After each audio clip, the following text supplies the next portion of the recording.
Good morning, everybody. It is Thursday, September 8th. This is a special meeting of the Board of Education Curriculum Committee. Our next meeting will be October 13th at 8:30 a.m.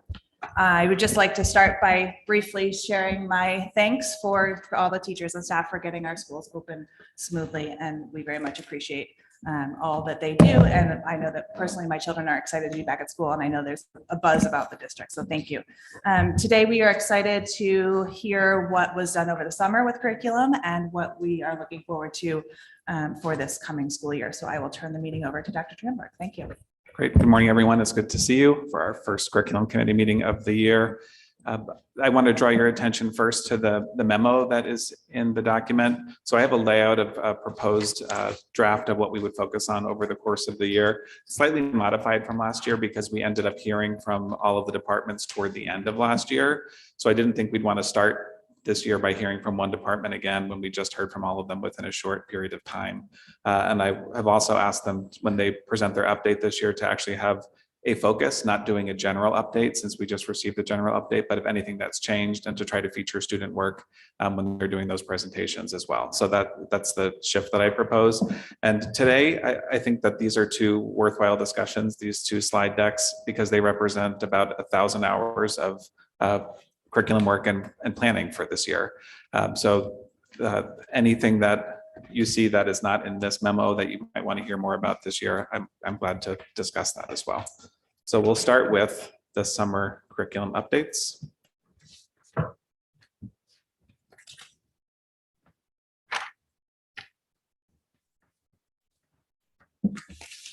And just to remind everyone, our mission and vision, we also have our core values and our vision of the graduate are really the anchors of the work that we're doing.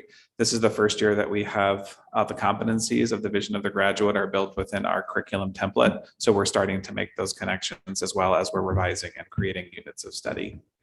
At the elementary level, there was a big focus on learning targets, and that's new language that has not been in our curriculum documents before. You often hear those as I can statements. So we're using language that students can use and teachers can use to make sure they understand their learning expectations for each lesson. SEL we'll talk about quite a bit throughout this presentation, but as you know, we have our ruler implementation, and there were ruler lessons designed across the elementary level. We have not only our new K2 read units of study that were part of our approved budget from last year. So we're waiting for those materials to arrive, and those will be integrated as they arrive. But we're also looking at adding foundations to grade level 3. And as far as student engagement, why does that fit with science and social studies? So during COVID, we spent a lot of time revamping and reorganizing the science and social studies curriculum for delivery virtually through slide decks. And now you learn things, some things you want to keep doing and some things you don't want to keep doing. Something we don't want to keep doing is delivering a lot of instruction through slide decks in science and social studies. So we were undoing some of that work. With our math, this slide just shows the cycle that we went through. We decided to train specific members of each department, and they would, not my favorite word, but I can't think of a better one right now, turnkey it to other people in the department to train them as well, to do the alignment. And then this year really focused on making sure we had those stage 1 developed with the learning goals, the knowledge and skills, and then moving to EduPlanet. And I'll give a shout out to Dr. Bellows, because I think Dr. Bellows, and it's the spirit of the math people, I think they ended up getting about 30 lessons completed in EduPlanet, and 30 that have the stage 1 completed. So that was far beyond what was expected this summer. So go math team. For English, Mr. Janosko took a different approach and focused on specific courses that needed some work. So in the middle school, they looked at English A very closely. At the high school, they looked at English 10, and they were also looking at the new courses that got approved last fall and were approved and supported through the budget. The big one is English 10. That's where there were some big shifts looking at perspective. And I know the question of new curriculum comes up sometimes to this committee. There are not new standards, there are not new competencies, everything is aligned to the approved frameworks in the state. And so a shift, we're moving from Macbeth to 12th Night. So I know there's also questions about when we make a change in in literature. So we're not changing access to Shakespeare, but for the purposes of what fits with the expectations of this course, they are going to 12th night this year. So the summer in social studies, this just gives you an overview of the units that were completed. But I did talk to Mr. Keeler since I gave you the slide deck, so I added one more slide because I asked him, what was the most interesting part of the work for your department this summer? And for the social studies team, it was really wrestling with what are the essential questions? And the essential questions get at, well, why are we even doing this? And with social studies, that's really important because we don't teach social studies so students know all of the names and dates of what happened in the past. There are much deeper reasons we do that. And here are some of the highlights of what the social studies team came up with in their work as they reframed and revised curriculum. I won't read them to you, but I will pause for a minute so you can take a look at thinking about the grade level and how thought-provoking those questions are.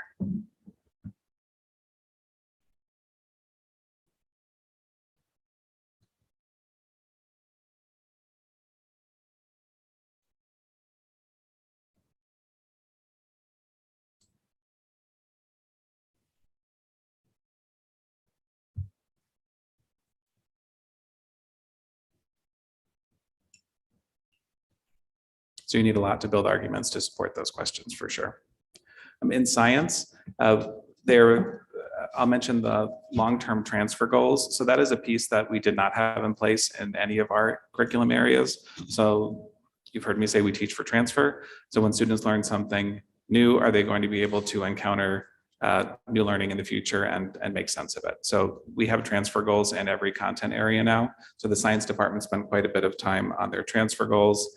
And we are still working with NGSS it's still relatively new. So we're still working on making sure all of the units of study are NGSS aligned.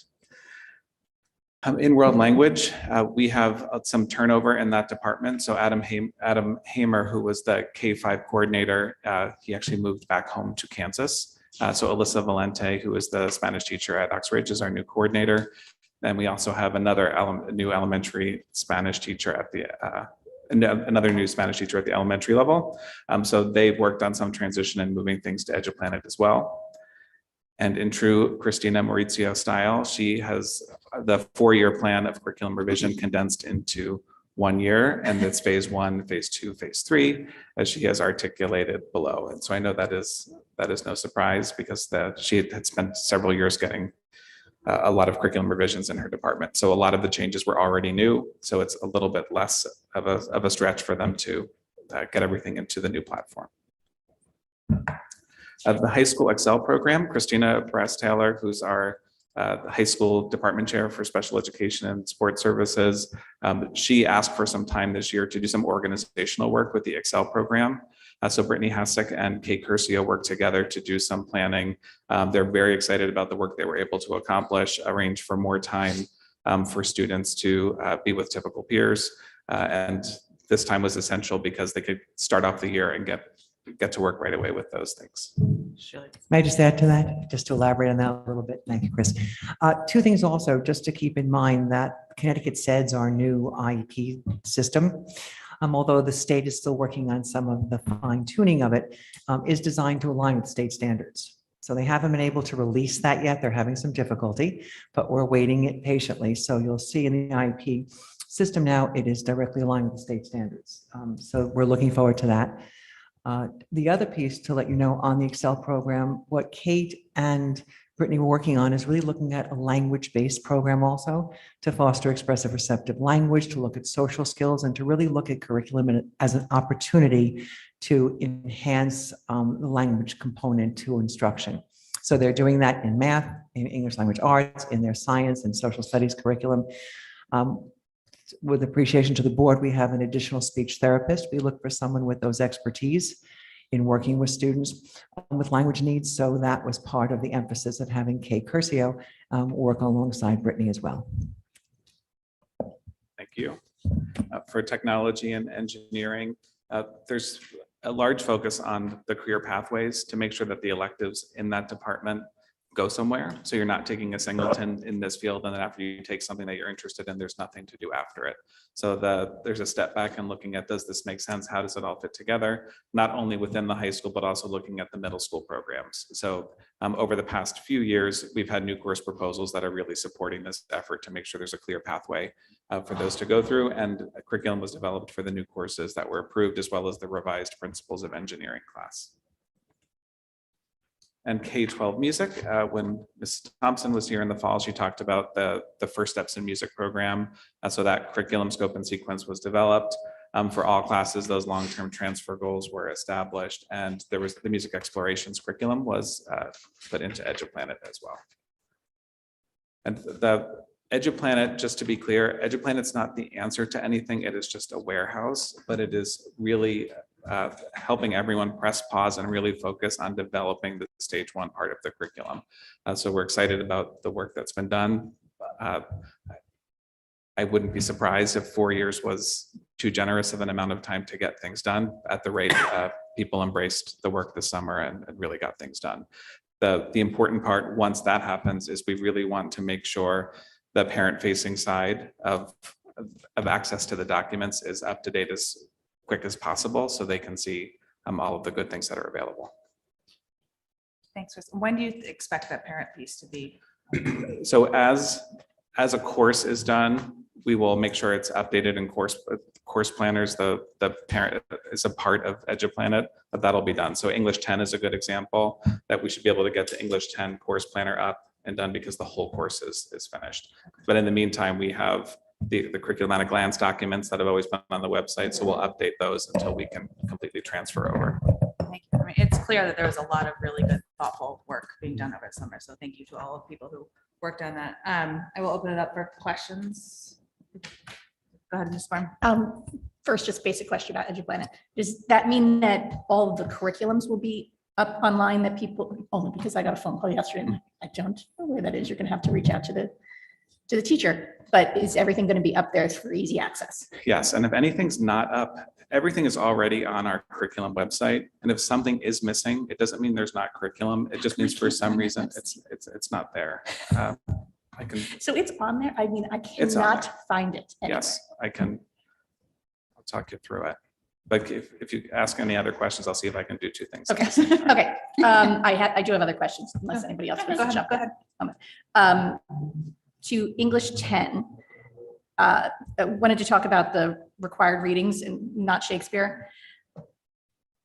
Of course, we all want different perspectives, but I've gotten a lot of feedback this year about the required reading for English 10 because it was very sexual in nature, that not every parent was comfortable with that, at a 15-year-old reading about it. Now, I know that some, kids are more mature than others, and absolutely, but when it's one thing when I think the options for the regular English class were just options and thoughts. And so parents could go through that and say, okay, I don't want you reading this. I don't want you reading that. But when it's a required reading and it has that content, I'm just wondering where the boundaries are when we're kind of pushing into young kids' lives with that. So let me talk to Mr. Janosko about that a little bit first. I know he did have some calls that he said he managed over the summer, and he felt like those ended Okay. well. Technically, if those books are in the curriculum, those are the required books for the course, but I can get back to you on that. Okay. Sorry, because this is new. This is a little new to me, this concern. One, is this for just English 10 or English honors? Honors, sorry. Honors. Okay, so honors, you elect to take honors. And typically there are requirements in all honors classes. And the thought is the kids are ready for some more work. Second, when we say that we had a lot of complaints, are there, can we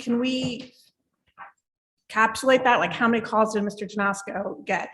Tara, how many people did you heard to? Like, I'm trying to figure out what a lot means. I think that's helpful. I would have to go back and look at the uproar, but it was uproar. I mean, let's just put it this way. I wouldn't read it here. I would be uncomfortable reading it on the board, and I wouldn't have wanted my 15-year-old reading it. Now, and she was honors English. and is fairly mature, but I don't know why that is something that there's so much out there. There's so much fantastic literature out there.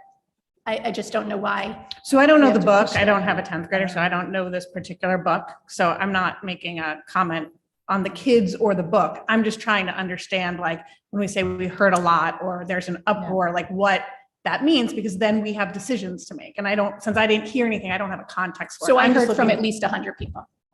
Now, Could they you would- share now- those with us so we understand? Now, that's not 100 people that had kids in the class, right? That's, like 100 people that then hear about it and then have kids in the district that don't want their kid eventually, reading that or being forced to read it. And I just think that there should be possibly options, right, for kids. Like I said, regular English. Someone did say something to me about those books, and I said, well, those were suggestions. And if you didn't want your child to read them, they don't need to read them. You can bring it in. But when it's required, that's. Yeah, I always love options for kids. So I love the idea of options for kids, but maybe if you could share so we have some context. And what was the book in question? I don't even know. It's called Things We Lost to the Water. Oh, yeah, my kids read it last year. Sorry. I just didn't know the assigned book. Can I just add, go for it. just as another point of reference, I do have an honors 10th grade English student, and I haven't heard one mention of I've not heard concern this about the either, book. so. So Just, maybe- just to point out another side of So it. maybe if we could pool information just so we have a fair perspective of how different people, that would help it. I mean, I know we don't pick resources, but then we can have a better discussion. Yeah, no, I guess I get that some people will be fine with it. I think we just need to take into consideration people's values, and when people are offended by it, I mean, I realize we're public education and they could go elsewhere. But I think when we start pushing in that direction, it muddies the waters a bit. Yeah, I'm just looking for context. I don't have any. Yeah, I don't so- either, so So we- I would love some. And I didn't Mr. even know it was an Janasco clearly issue. has a reason for assigning the book, and I would love to know the rationale for that. Yeah. So. And I think he had 2 calls from my conversation with him. 90% he said 2. Okay. Okay. So yeah, so it would just help, it would help me to understand what the concern in the discourse is, because before we start getting into the debates of like, and Tara, I'm not picking on you, I'm just using this as an example of like how to contextualize this, of like literature that offends. I want to understand who's worried about what. Right. And then we can have a more robust conversation. I'm a little flying blind on this one. Yeah, I have not heard anything of this. To this point, And I'll so. work on a response from Mr. Janasco and get that to you before the next meeting, because he's not scheduled as of right now until much later in the year. Okay. So Well, I don't want to actually make work for Mr. Janasco if I don't understand the scope of the concern, right? Like, I mean, I have books that I've told my kids, like, you're not ready for it, right? Like, so I understand that. But before I make Mr. Janasco do work, I'm just looking to understand how wide scale this is. I did have a question on English 10, if I could just add that in. It mentions on the slide that elaborates on what was done, that they prioritized a vision of the graduate competency. And I would love to understand a little more about that, either now or as a follow-up, what that means. they revise the competency. They prioritize. It says they prioritized a vision of the graduate competency. Yeah, English section. So there are, with the 6 competencies in the vision of the graduate, there are going to be certain competencies that align with some disciplines over other disciplines. So it's going to be likely that different departments say, we're really going to focus on this through our courses and develop assessments. Specifically, what we need to do with vision of the graduate K through 12 or PK through 12 is show where are we preparing students for these things starting in the beginning and embedding those assessments. So it would refer to how that department is doing that. And I can also ask, since this is a priority as they're presenting their updates in the spring, to make sure they're making connections to that. I think that'll be helpful to us and to them as Right, they're I think doing that'd be that. great for us to keep reminding ourselves how this is helping us work toward these goals. So that's terrific. Thank you. I have a couple quick questions about the elementary curriculum. Can you just give, I know you said that learning targets were like I can statements. Can you just give an example of what that would be so we can have a, Yeah, so the way that workshop is designed is there's a mini lesson that goes with every reading lesson, every writing lesson starts with about a 10-minute direct instruction. And as a result of that direct instruction, ideally there's something that students can do. So I can write a complete sentence, or I can write a short story, or I can make a connection to a character in the story. So there are big I can statements and there are small. So a big one might be related to a whole unit, and a small one might be what you want a student to be able to do at the end of that specific lesson. And those will all be on those stage ones, completely listed. These are the I cans, which is great because it's also language that we can all understand. It's not written as a standard or an objective. It's just common language of what do we expect kids to be able to do as a result of this. Great, thank you. And also, so the foundations is now through third grade. Is that the end point, or do you continue throughout fourth and fifth? I don't think foundations will go beyond third, but we are looking at opportunities for word study in fourth and Okay. fifth, because word study is important. Yeah. Beyond third grade. Agreed, thank you. Anything else? I just have one question about the social studies, and I love those questions. You know, they obviously lend themselves to debate and critical thinking. Are the students going to be allowed to use their option of sources when it comes to debate? I know that last year in some of the social studies classes and such, when some things were put out there, they were relegated to using only certain sources that the teacher deemed, acceptable. And I'm not saying that people should be going for, out there sources that, but there are a lot of sources out there that have different opinions that I believe students should be able to bring all of that in order to have a true debate. Is this high school or middle school? High school. Okay, so let me get back to you on that too, because sometimes teachers are vetting sources to narrow the world, not intentionally Which to is bias. fine, but then to- there needs to, Yes, to make sure that it is representative. yes.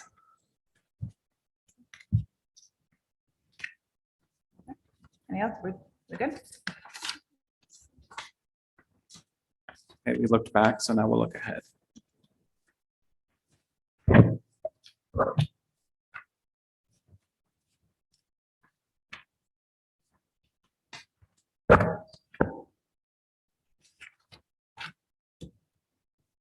So the four big buckets, so to speak, for teaching and learning this year are social and emotional learning, math acceleration, gifted education, and teaching and learning in general. So I'll dive into each of those a bit. So we have ruler implementation. I think you've become somewhat familiar with the mood meter from our presentation last spring, and I think several of you had the opportunity to see Dr. Mark Brackett at Convocation this year. That was very well received.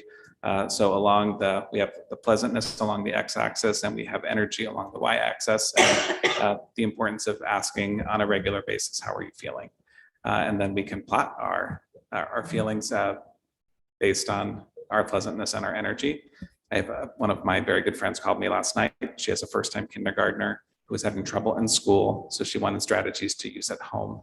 And so I'm not a parent, but I relied on Ruler and talked about this tool. So she already has a poster that is getting printed out today with the mood meter in her home. So hopefully I'm guiding her appropriately. So we also have our CSDE pilot, the Connecticut State Department of Education pilot with our SEL screener. We have another training coming up within the next week, and we're also working with elementary teachers. So we will keep you apprised of any progress on that as we learn more. We have a district SEL committee that we started last spring. Right now, I'm co-chairing that with Mrs. Droller and Dr. McCarthy, and we are working on building a website with parent resources for SEL, and that should be ready prior to our next curriculum committee meeting. And another piece is looking at our health curriculum K-12. So looking back, our last health update to you was in 2018, 2019, and that was a new health curriculum with a skills-based curriculum. I met with the health teachers at the middle school and high school last spring to assess how that's going. There's a lot of goal setting and independence that goes with the design of that curriculum, and they do like many aspects of it, but they also feel that there was a bit of a trade-off of the direct instruction and content. So when we go back and revisit that, we want to make sure that that balance is there, and also especially looking at health at the elementary level. Mr. Chang, Yes. just coincidentally, I was in the middle school yesterday, and the art teacher shared with me, I don't know if you happened to see it, it got retweeted by Mark Brackett, that the kids had done beautiful renditions of their book bags and what they carry with them, the emotions and so on. So the creativity of what they did was unbelievable. Some of the emotions were hidden underneath the zipper. Color was involved. the way the words or some of them didn't do work. I'll actually share some of them, I think, because they were just fabulous. And just so happens, Mark I saw that last night. These posted are that out amazing. on social. Oh, there's a couple right Yeah. there. Yeah. Was that on the slide? You just put It in. wasn't, I added it because I saw it last night. Okay. Anyway, those are only a few of them, but it's just phenomenal job she did. Yeah. It's beautiful. So, and Mallory's so talented and so are the students. Look at it, look at that work. So not only is it making that connection, but I know I've said to you many times, there's implicit instruction with SEL and explicit. And you might, what the heck is he talking about some of the time? And so this is a really good example of this is an explicit lesson on how you can take what we know about Ruler, the mood meter tool, and bring it to life. And I think the top right one is like more creatures in it, or it wasn't words and so. Anyway, yeah, it's beautiful work for sure. And Dr. Brackett retweeted with a "This is really cool."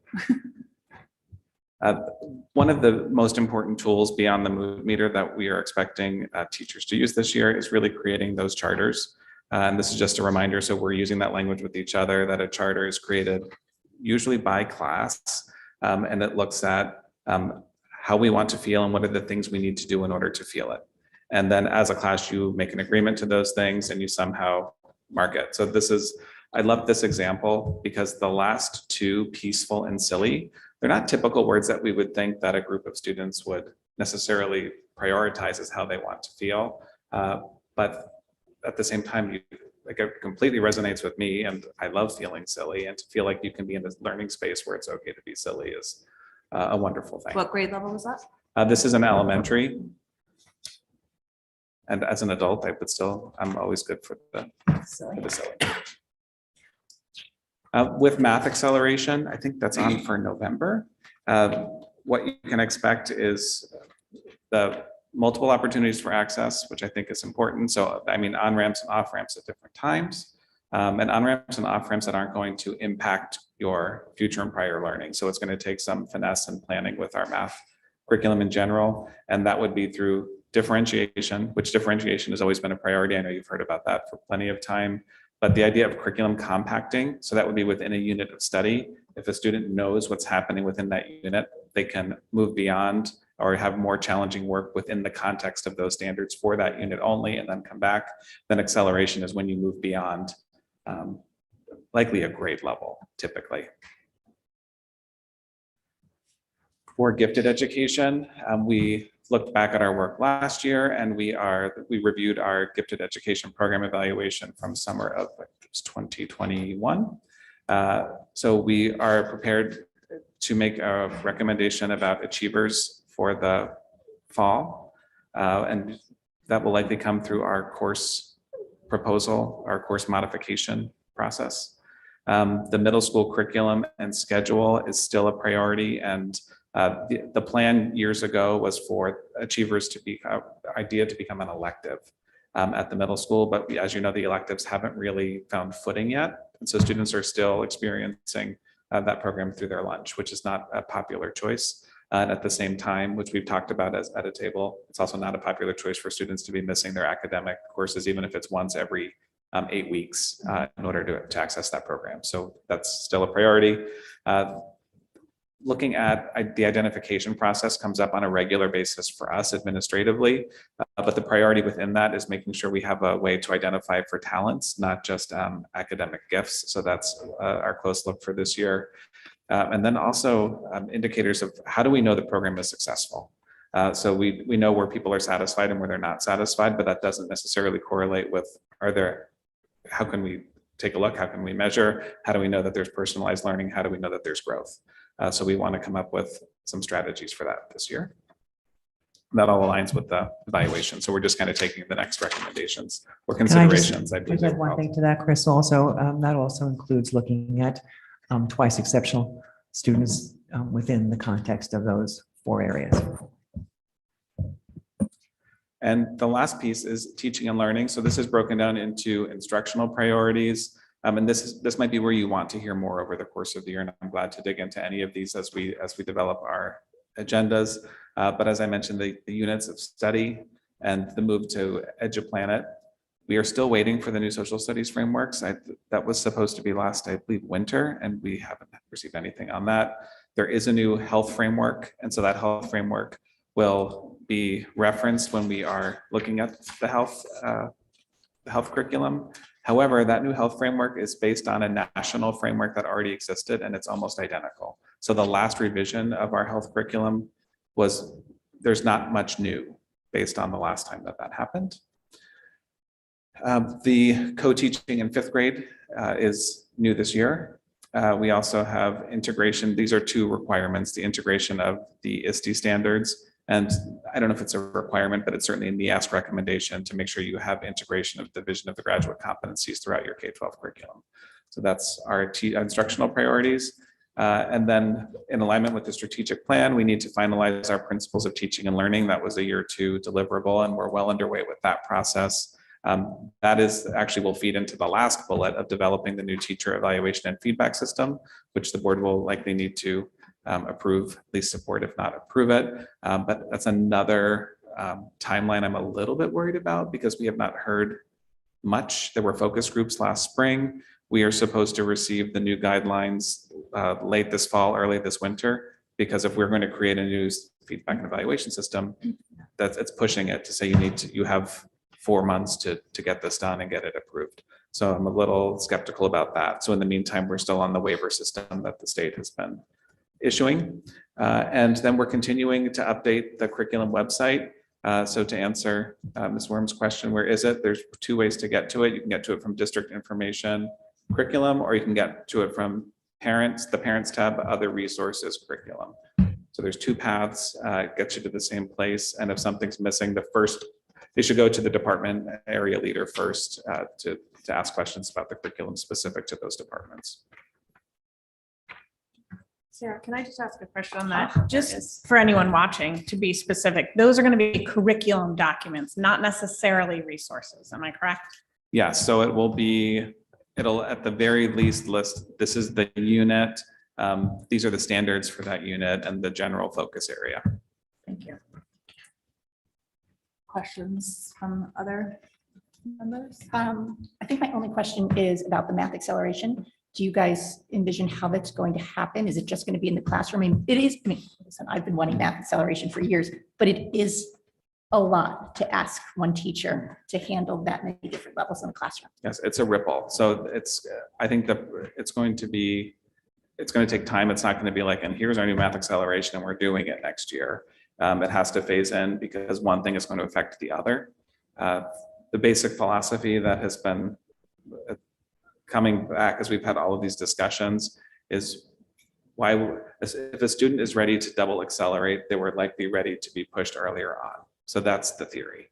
And so we want to make sure we can address that because a double acceleration is developmentally usually not a good thing. Right. And if they're ready to double accelerate, then the question becomes, well, were they challenged appropriately before? So that's what we're trying to balance.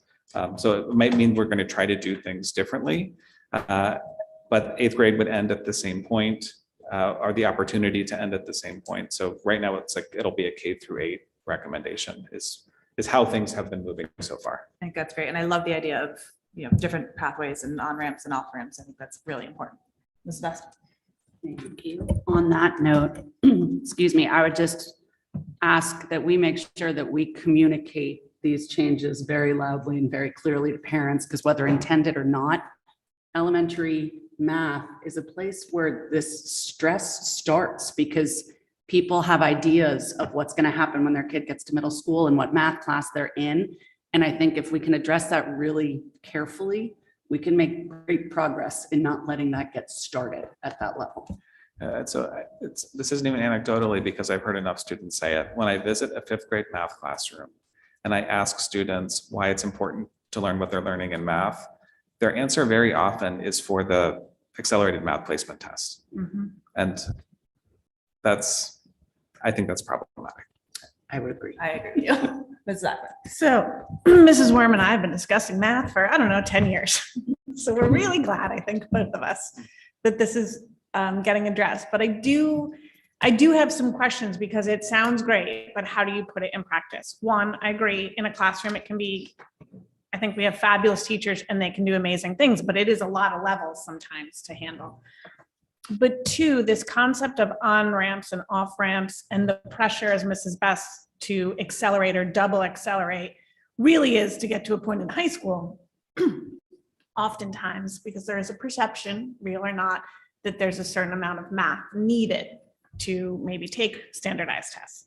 So, but math is also cumulative, right? So if kids double accelerate, I think we've heard the board sometimes, or accelerate too early, that they have missed content, right? They're studying for a test. And we have other kids who needed to be pushed earlier. I'm happy to hear you say that. And just maybe got bored in math because they weren't being pushed. So how do we actually do this in practice where we make sure kids are getting the foundation so they really understand the foundations of math, but we also are actually creating different pathways and getting all students to a similar point unless they're really ready to push ahead. And I say that because some kids are, right? And some kids aren't. I was a kid who wasn't. I know plenty of kids who could do better math than me today. I'm still not. Yeah, I think we're there, right? But there are kids who, so I just don't understand it. I want it to happen so desperately, but I just don't understand how to achieve it. So it's on the agenda for November, so I expect a very It is, robust and we're going, and conversation. we'll actually work backwards with the data of this is who ended in this course. This is, well, not naming the students obviously, but this is the percentage of students who were in accelerated math. We're looking at the different pathways they took to get there. And then we'll talk about what's the change for, let's say, general instruction, just teaching a math lesson, and how does differentiation look different than we expect it to now? Then the next, it's almost a tiered system. So tier one, differentiated instruction that all students have access to. Tier two would be compacting. Students show before the unit even starts, or as one of my former colleagues used to say, an 8:15er. The kid didn't know at 8 o'clock, but they knew at 8:15. So what are we doing for that student? And then the students that not only already knew it, but could almost teach it. So, and we can't expect that same teacher in front of those students to do all of those things at the same time, not possible. So that won't be in the recommendation. So that's why I said the recommendations will look different, and then it'll be out there for us to discuss. And I'm sure And then receive the feedback. only point I would back up is Mrs. Best, because this is so deeply entrenched kind of in town. And I would agree that stress begins both kids and parents early on. That we really, once we've figured out the how and the board understands the how, we press it out to the public, because taking away that stress, I don't like hearing, let's say, I get concerned when I hear fifth graders trying to learn to a test, right? In fifth grade, I hope they're dreaming about other things. Right. Agreed. Other questions? All right, we'll move to public comment if there is any. Good morning. Anyone in person? If you would like to participate via Zoom, please click the raise hand option. You will have up to 3 minutes to comment. There are no raised hands at this time. Okay, may I have a motion to adjourn? Mrs. Ackman, second by Mrs. Best. All in favor? Thank you, everybody. We'll see you next month.